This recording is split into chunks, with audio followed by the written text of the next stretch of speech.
तुमच्या डोक्यात एक आवाज आहे जो रोज तुमच्याशी खोटं बोलतो. आणि सगळ्यात भीतीदायक गोष्ट ही आहे की तुम्हाला वाटतं तो आवाज तुमचाच आहे. जेव्हा तुम्ही आतून पूर्णपणे तुटलेले असता तेव्हा तो आवाज हळूच कुजबुजतो, मी ठीक आहे. आणि ज्या गोष्टीला तुम्ही मनातून काढू शकत नाही त्याच गोष्टीबद्दल तो ओरडून सांगतो, मला ते कधीच नको होतं. वास्तवाच्या धारदार टोकांपासून वाचवण्यासाठी तुमचं मन सबबींचा एक आरामदायक पिंजरा तयार करतं. विज्ञान याला कॉग्निटिव्ह डिसॉनन्स म्हणतं. तुम्ही जे केलं आणि तुम्हाला जे करायचं होतं यातला संघर्ष.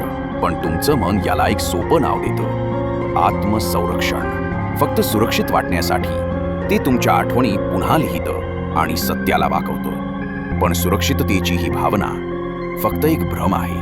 कारण एका सुरक्षित पिंजऱ्यात आणि शांत मोकळ्या आकाशात खूप मोठं अंतर आहे. आणि शेवटी हा पिंजरा तुटतोच आणि मग तुम्ही एकटे उरता त्या सत्यासोबत ज्यापासून तुम्ही नेहमीच पळत होता.